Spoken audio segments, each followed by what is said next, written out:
Assalamualaikum warahmatullahi wabarakatuh. Waalaikumsalam warahmatullahi wabarakatuh. Bismillahirrahmanirrahim. Alhamdulillahirabbil alamin.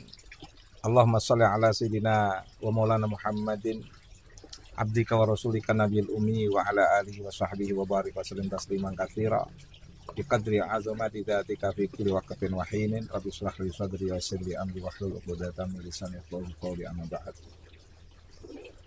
Pemirsa, siang ini saya berbalas silaturahim ke Prof. Picus, Nggih. Panggilan Picus atau Bapak Agus Agus Avianto. Avianto, dosen kehutanan, Nggih, Fakultas Kehutanan di Universitas Gadjah Mada.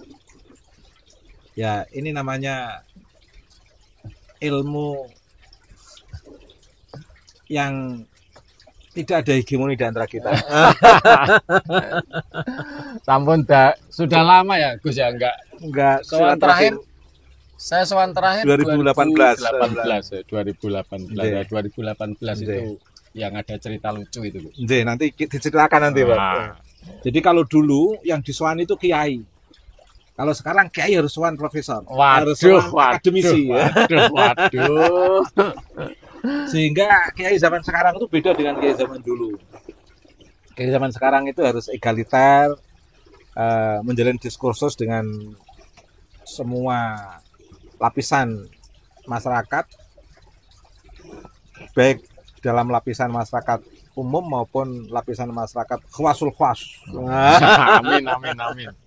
Amin. Nah, ada hal yang menarik yang tidak banyak dikira orang. Kita mengira bahwa ilmu itu seolah-olah itu relasinya hanya kita dengan Allah. Padahal hidup ini itu mesti harus menjalin relasi suci kosmologi, bagaimana menjaga hubungan suci dengan Allah, menjaga dengan lingkungan, baik dalam konteks lingkungan hidup manusia maupun dalam konteks lingkungan hidup kealaman atau kesemestaan. Nah, di sini saya mumpung di Jogja ini tanpa ada rencana, betul-betul digerakkan oleh Allah. Jadi silaturahim saya ini betul-betul karena dipilih Allah untuk siang ini ke sini. Karena keluar rumah jam 3 pagi, Prof. Tidak ada niat sama sekali saya, Prof. Pokoknya niat saya itu memang nanti malam ngisi pengajian di Klaten. Tapi saya memperkirakan pokoknya saya harus di Jogja. Entah di mana di Jogja nanti. Tiba-tiba Allah menggerakkan saya di Mbah Yud, Mas Bowo, dan Prof. Picus di sini ini sekarang ini.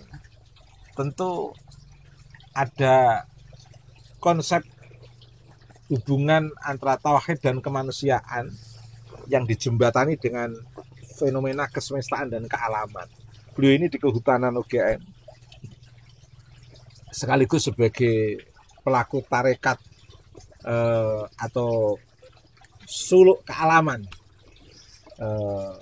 yang beliau alami secara langsung, bagaimana indahnya menjalin hubungan suci dengan Allah, tapi juga bagaimana menikmati berdialog dengan kesemestaan melalui lingkungan lestari dalam konteks yang sekarang ini beliau tekuni.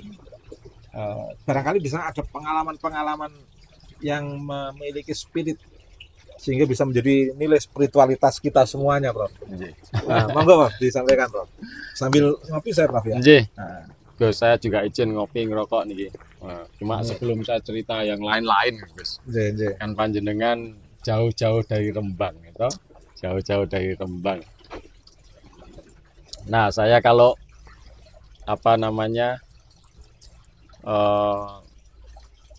mendengar kata Rembang, ya teringatnya 4. Siapa aja, Prof? Ya, yang satu pertama Gusmus, gitu. Kemudian cuma yang kedua saya belum pernah sowan. Kalau sarang itu masih Rembang, masih, Prof. Mbah Maimun sudah dipanggil Allah. Nggih. Allahyarham.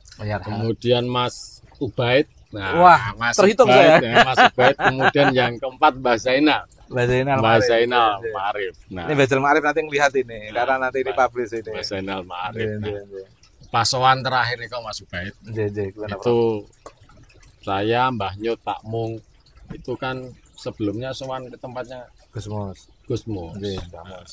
Terus saya minta nasihat sama beliau. Sebenarnya beliau memberi nasihat itu sudah banyak sekali, cuma saya saat itu kok pengen. Terus Abah Mus niku ngendika, pokoknya ngene. Malaikat iku mung dadi panitia nggo acara-acarane Gusti Allah. Dadi kowe aja nggawe acara dhewe, nek nggawe acara dhewe yo lakonono dhewe. Ora bakal ora dewangi karo malaikat gitu. Nah, Apalagi Allah gitu. Nah, nggih. Terus- Sejahtera dhewe. terus Luar habis biasa. itu Mbah Mus dawuh, "Kono do maam wis tak masakke." Ngoten niku. Iya, Tak masakke spesial. Nah, terus ada sedulur saya ini, nah, Mbah Nyut ini orang yang ilmunya banyak. Iya, iya. Nah, dia bilang sama saya berdasarkan ilmunya dan pengetahuannya, dia bilang, "Engko maame aja akeh-akeh. Iya. Soalnya nek nggone Mas Ubed mesti kon maem." Nganggo mesti niku. Nganggo mesti niku. Jangan-jangan dulu nggak disuruh makan ada. Napa? Sekedap. Oke, oke. Sepil dong. Kan? Sudah, kita makannya sedikit Mas Ubed. Iya, iya, iya, Makan iya, iya. sedikit, rampung, kemudian pamit kali Mbah Mus ke tempatnya Mas Ubed. Iya, iya. Nah, sampai di sana, sowan panjenengan pinanggi ini kok. Iya, iya. Nah, Mas Ubed tanya, "Iki bar saka ngendi?" Nah, ngoten Iya. niku. Nah, kita jawab saking ngene Mbah Mus. Sampun dahar dereng. Nah, panjenengan begitu. Lah kan kalau di rumahnya Mbah Mus mesti makan. Iya, iya, Kan iya. nggak mungkin tidak. Iya, Maka iya. kami bilang, "Sampun Mas." Alhamdulillah, saiki berarti garek ngopi terus karo ngobrol. Wah. Panjenengan ngoten niku. Ngopi karo ngobrol. Nah, di dalam sela-sela ngobrol niku, Itu gerak dari Allah loh. oke, di dalam sela-sela ngobrol niku Mas Ubed nganu, apa namanya? Medar sesuatu yang masih ada hubungannya. Jadi ngeten. Jadi menungso iku kok yo aneh. Saben dina maca hasbunallah wa ni'mal wakil. Iya, iya, iya. Ya Allah, cukup engkau sebagai wakilku. Iya. Ning nek diwakili terus gak terima. Nah, ngoten niku to. Nek diwakili gak terima. Sudah kita dengarkan saat itu. Ki opo hubungane mau ya nek diwakili karo Gusti Allah gak terima. Iya, iya. Akhirnya saya gatuk-gatuk ke sama nasihatnya Mbah Mus. Satu, kami ini buat acara dewe. Iya, iya, Ya iya. toh, begitu buat acara dewe, memastikan sesuatu neng Mas Ubed mesti untuk dikon maem. Jadi ojo akeh-akeh. Akhirnya kami berempat. Saya Mbah Mung Mas Salaf ya. Iya. Mas Salaf sama Mbah Nyut. Iya, iya, iya. Sama Badrus. Iya, iya, iya, iya. Jadi itu paginya masuk angin. Iya, iya, iya, iya. Karena ngobrol sampai jam 3 loh. Oh, ngobrol sampai jam dan makannya nggak kenyang dari Mbah Mus. Lah makannya sedikit. Karena ilmu yang mengatakan bahwa neng Mas Ubed mesti Kayak mangan. engko Ternyata nggak saya kasih makan. Ternyata tidak wis. Berarti Allah yang menggerakkan saya. Menggerakkan, Ojo kai. ojo dikai. Itu bocah nggak acara dhewe ya ceritanya kan ngoten. Jadi ya sejak saat itu banyak ya. Saya banyak. dikasih tahu juga nggak menyesal ini. Uang itu udah aturan Allah. Ya. Tapi Takdir. nganu itu yang kemudian sering kali menjadi menjadi lelucon kami ya. Lelucon kami untuk menertawakan diri sendiri. Bagaimana kita itu sering kali kita itu minta sama Allah, kemudian diberi sesuatu, kemudian gak terima ngopo?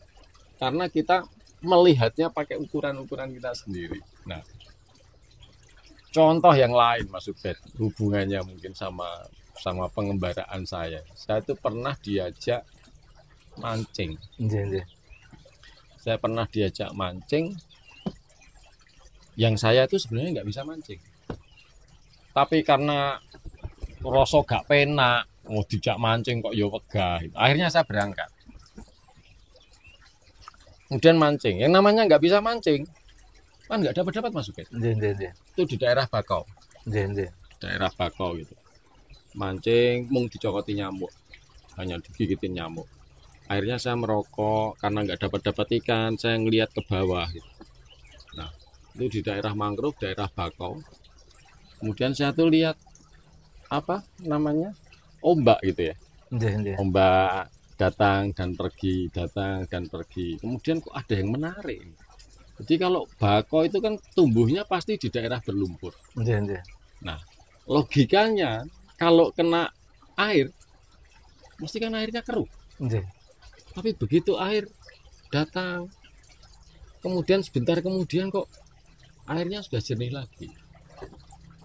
Ya itu yang kemudian menjadikan ono opo gitu. Nah akhirnya karena penasaran, saya ambil aqua gini, aqua saya buang, kemudian saya ambil airnya, kemudian saya lukai apa namanya akar mangrove yang di bawah yang terendam itu. Nah, kemudian saya isikan airnya sama getahnya itu ke dalam aqua. Nah kemudian saya minta tolong sama temen, iki opo to iki kok isine opo? Nek ono mikrobane tolong dipilah-pilah. Nah setelah dipilah-pilah itu saya nyoba Mas Ubed. Saya ambil air dari selokan Mataram, ambil air dari salah satu namanya itu. Oh ada jalur selokan dari Mataram sini ya? Iya selokan Mataram namanya, yang airnya tapi memang dari coklat. Mataram sana ya? Enggak. Oh. Memang sampai ini. Itu airnya kalau musim begini tuh ya coklat itu Mas. Ambil airnya, kemudian ada selokan yang airnya baunya nggak karu-karuan itu saya ambil juga. Nah beberapa botol gitu akhirnya saya masukkan Mas. Itu yang mikroba yang sudah dipisah sama teman itu saya nggak bisa misahin. Nah, ternyata itu ada yang dalam 2 jam Mas Ubed. Airnya yang tadinya coklat, itu langsung jadi bening Mas Ubed. Jadi semuanya mengendap. Saya bilang ya Allah, panjenengan itu nyiptake sesuatu yang bahkan tidak kelihatan. Neng kok iso menjernihkan air. Satu itu. Kemudian yang terakhir kemarin ada teman Fakultas Kehutanan meneliti juga.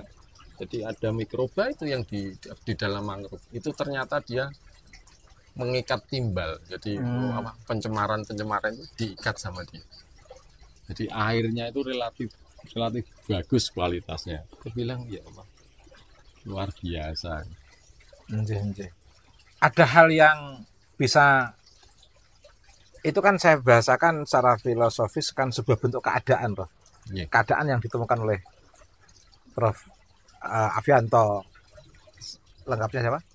Agus Avianto. Picus mawon. Panggilannya Prof Picus ya.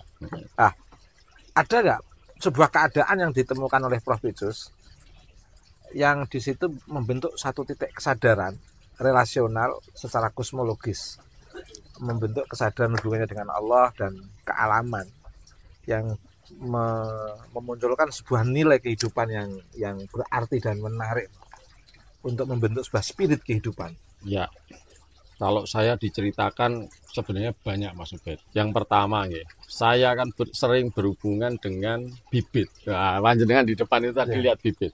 Bibit itu kan pasti dari kecil Mas Ubed. Dari kecil gitu ya. Dia tumbuh. Nah, kalau saya amati ketika dia bibit masih kecil, itu dia kena angin ke kanan, itu ya dia goyang ke kanan, baru kuwi balik lagi. Kena angin dari kena angin dari kiri goyang ke kanan, kena angin dari kanan goyang ke kiri, tapi nanti balik lagi. Dia relatif rentur. Satu, ketika dia masih kecil. Kemudian ketika ini tumbuh menjadi besar, menjadi pohon yang kuat,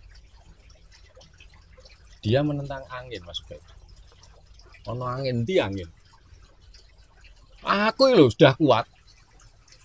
Pada akhirnya ketika ada angin kencang, roboh. Nah, itu satu nilai yang kemudian menyadarkan saya, iya ya, pada saat kita itu kanak-kanak dulu, iku trimo kabeh. Sing diatur karo Gusti Allah kena Kayak gak punya kepentingan loh. Iya, lentur. Iya. Wayang njuk sangu, ora dikei ngamuk, ora dikei ya wis kadang ngamuk. Ngamuk bariku ya wis rampung. Ya wis rampung gitu. Iya. Dan gak ada dendam gitu. Ada dendam. Tapi begitu semakin kita bertambah usia kok koyo uwit. Gusti Allah ditantang, endi angin. Marahnya berkurang tapi dendamnya bertambah. Iya. Jadi kalau amarahnya endi. Merasa mampu, merasa bisanya itu, merasa kuatnya itu. Nah, begitu dicoba beneran roboh.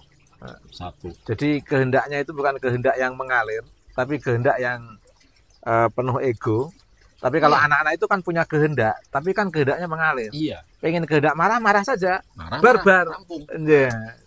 Tadinya misalnya dolananku direbut, habis itu sore sudah mainan bersama lagi. Sekarang ini kita seolah-olah nggak pernah marah, tapi menyimpan dendam. Nah, jadi saya itu kalau yang urusan bibit itu saya lihat, ya Allah bahagianya kalau kemudian orang-orang dewasa itu sebenarnya bisa memiliki sifat-sifat ketika kita masih kecil. Berarti anak-anak masih kecil itu seperti bibit alamiah. Nggih, lentur kesana kemari. Menjadi rusak ketika sahabat mulai masuk ini dan merasa mampu, merasa bisa, merasa hebat. Kabeh ditantang ini Mas Ubed. Jadi istilahnya Mbah Mus tadi nggak program diri. Enggak program diri. Satu itu. Kemudian yang kedua Mas. Ternyata programnya nggak terpenuhi. Gak terima, gak terpenuhi, gak terima. Tadi kan programnya gak terpenuhi. Iya. Programnya itu akan makan nambah di rumah saya, tapi ternyata gak jadi. Udah, itu. Kemudian yang kedua, saya pernah di sini Mas Ubed. Di sini saya duduk di teras. Itu ada ibu-ibu sepuh, dia bawa barang rongsok, sepeda. Mau itu kan agak naik jalannya ya, agak naik sedikit. Dan dia teriak, "Mas, iki mbok disurung, aku gak kuat." Kemudian saya lari, saya dorong Mas Ubed sampai di atas. Kemudian ibunya bilang, "Besok lagi kalau saya lewat sini didorong lagi ya." Saya bilang, "Iya kalau ada saya Bu, kalau nggak ada." Saya bilang, "Masa jenengan teriak-teriak nggak ada orangnya?" "Oh iya." Habis itu tertawa. Nah ketika beliau tertawa itu saya berpikir, beliau ini secara kasat mata itu ya hidupnya biasa saja, malah cenderung dalam tanda petik cenderung susah. Harus bawa, sudah sepuh, harus bawa barang rosok gitu. Tetapi kok kelihatannya lebih bahagia. Bahagia, tertawanya pun lepas gitu. Lepas, betul. Kemudian saya ngerasa ini ada apa dengan saya? Kok saya nggak bisa begitu? Akhirnya saya jalan balik, saya berhenti di bawah pohon alpukat itu. Nah saat itu ada dahan yang kering. Nah di bawah, saya ngerenung, ada apa ya Allah ya. Sementara orang yang dalam tanda kutip elit baik di kampus maupun di politik ya, atau elit di tengah masyarakat kelihatannya bahagia tapi memendam luka. Nah, walau coba saya yang pada saat saya lihat itu ada ibunya itu. Ya, orang-orang yang jangan-jangan iya ya, orang terbahagia di dunia itu orang gila mana. Nah, ya, akhirnya saya di depan di bawah pohon alpukat itu ada apa ya Allah ya, kok saya ngerasa kok saya nggak bisa seperti itu gitu. Kemudian saya ngelihat pohon alpukat ini, alpukat yang kering itu kan ada yang kering dahannya. Saya bilang iya ya, alpukat ini nggak bisa jalan, nggak bisa pindah tempat. Dia kalau ada yang nyiramin, oke, dapat makanan. Kalau nggak ada yang nyiramin, ya kering kayak begini sebagian. Tapi pada saatnya kalau dia berbuah, ya dia berbuah saja, nggak mikir kue nyirami aku kok gak, kamu nggak pernah nyirami. Jadi nggak punya program sendiri ya? Iya, dia mengalir dan Allah. terima saja gitu kan. Jangan-jangan ini gitu kan. Kemudian saya merenung apa ya yang menjadikan kok saya rasanya berat, tidak bisa seperti ibu itu, tidak bisa seperti alpukat ini. Itu kenapa? Kemudian saya renungkan, akhirnya ketemu Mas Ubed. Jadi orang yang seringkali berat dalam menjalani hidup, yang namanya berat itu kan pasti membawa beban. Nah pertanyaan selanjutnya adalah beban yang sesungguhnya bagi manusia itu apa? Saya sempat berpikir, apakah saya bekerja harus mencari nafkah untuk keluarga, untuk begini, untuk orang-orang yang dekat dengan saya. Apakah itu beban? Ternyata tidak. Itulah amanah, karena saya dititipkan ilmu, saya dititipkan kekuatan dan sebagainya. Ternyata beban yang sesungguhnya itu Mas Ubed adalah ketika kita ingin mengatur takdir sesuai mau kita. Lah itu beban sesungguhnya. Jadi teman-teman semuanya kalau ingin belajar hikam, pahami dialog ini. Sudah khatam satu buku hikam ini. Ini kitab Alpukat sama kitab Bibit Mas Bet ini. Allah kali. Benar ya, Pak? Ya fenomena seperti itu Mas Ubed. Apa namanya? Saya itu beberapa hari ini ditakdirkan oleh Allah untuk mencari ilmu, Bro. Mungkin besok saya akan sebelum akhir bulan, karena akhir bulan saya mau menerima tamu istimewa dari Jogja. Hubungan beliau, Mas Bawa. Tapi saya berharap sebelum itu saya bisa keliling di Surabaya, menemui beberapa orang, ya sebegini ada niat saya. Karena memang kadang-kadang kita suatu ketika harus berada di sofa, suatu ketika harus berada di makwah. Ketika di sofa marwah, bukan makwah, maaf, di marwah, sofa marwah. Marwah itu kan sebuah tempat yang ideal, sebuah tempat yang sangat ideal. Tapi ketika kita stagnan di sana, nggak mau kembali ke sofa lagi, kita akan jadi arogan dan sombong di sana. Makanya ketika di sana harus di sofa. Sofa inilah sebuah proses untuk membeningkan diri. Membeningkan diri itu nggak boleh dengan ego, tapi harus mencari. Dan dalam sebuah proses itu, istilahnya santri. Jadi kita itu ketika jadi kiai harus kembali ke santri. Ketika jadi santri harus punya ekspektasi di marwah, tempat yang ideal. Proses sofa ini kan proses pembeningan pikiran, sehingga kita ini mencari pengetahuan, mencari hikmah, memetik hikmah, mencari spirit kehidupan yang itu telah disebar oleh Allah dalam sebuah fenomena kealaman ini, yang bisa kita petik dari siapapun, kapanpun, sewaktu-waktu disajikan oleh Allah itu bisa kita ambil. Sewaktu-waktu kita mau ngambil bisa kita ambil, bisa kita petik gitu. Lah, ini proses Sofia ternyata lebih indah daripada proses marwah. Di tempat sebuah hal yang ideal itu sebenarnya pertanyaannya hanya satu, sederhana, Pak. Mau apa? Nek wis ngono meh apa? Nek wis, kalau kamu sudah seperti itu, kamu meh ngopo? Gitu. Pengen naik pesawat, nek wis naik pesawat meh ngopo? Pengen mencapai sebuah harapan, kalau sudah itu tercapai meh ngopo? Pengen mangan sate, kalau sudah makan sate meh ngopo? Dan sebaliknya, Gus. Pengen mangan sate, nek wis mangan sate meh ngopo kan? Pengen mangan sate, terus nek ora keturutan mangan sate yo meh ngopo? Jadi sama-sama. Utawa gini apa? Iya, terus ngopo gitu. Jadi kenapa harus makan sate? Kenapa harus makan sate? Nek takdirnya saat ini tidak makan sate. Kalau sudah makan sate mau apa?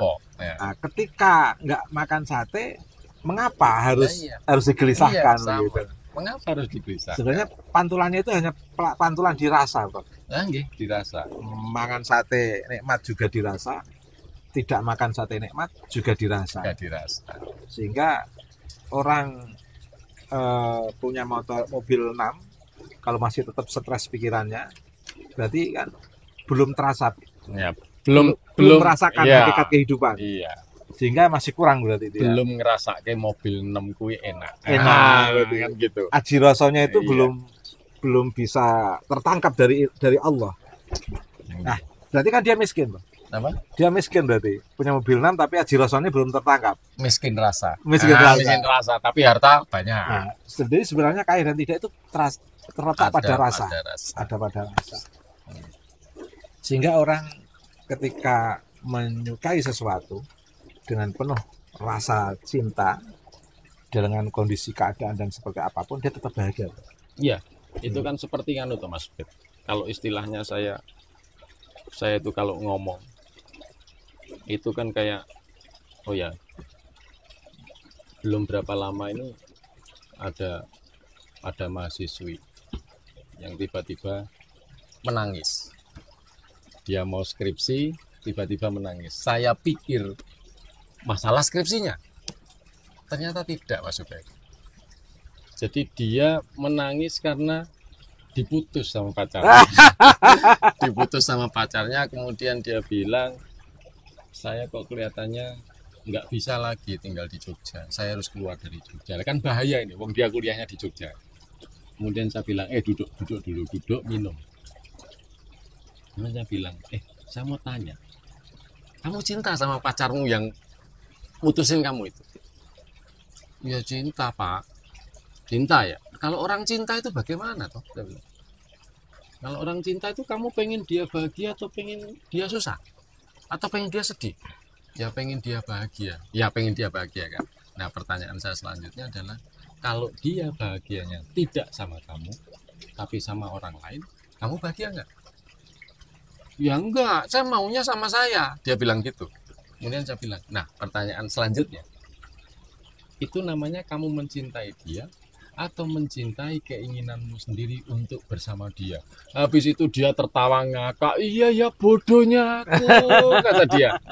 Nah, terus gimana? Sekarang atau tidak mau menghidupkan aji rasa kamu. Ya. Terus sekarang gimana? Mau keluar dari Jogja? Saya bilang, enggak lah, saya penelitian aja kan. Nah, sudah, begitu dia udah mulai tertawa, sudah selesai. Iki ilmu berarti buta betul ya Prof. Laisa ginal mal walakin ginal nafsi. Bukanlah orang yang dikatakan kaya itu kaya harta, tapi sesungguhnya orang yang dikatakan kaya itu adalah kaya jiwa dengan aji rasa itu tadi. Iya. Nah itu kalau mau ngomong, kalau saya dibandingkan di hotel berbintang 5 siang ini dengan di sini, kayaknya nikmat di sini. Alhamdulillah. Nah ini nanti kalau mau tidak harus ditemu dengan harta ini. Mau rasa ini. Mau ngaji rasa sudah ya. Sudah mau ngaji rasa. Nih dari segi tagnya. Ini dari segi experience-nya ini, Bro. Ini dari, tapi ya gitu Mas Ubed. Ya segala sesuatu itu kan ada ini ya. Tetap ada namanya, seharusnya yang membatasi. Jadi Mbah Nyut ini kalau apa namanya, dengar cerita saya selalu tertawa dia. Enaknya gini pemirsa, inilah Jogja, betul-betul kota pelajar. Di tempat-tempat pelosok ada para ilmuwan. Tanpa gelar, tapi sebenarnya mengisi ruang-ruang gelar dunia ini. Alhamdulillah. Mas Asnal membuktikan Jogja kota pelajar ya. Orang-orang di desa-desa aja bisa diajak berpikir.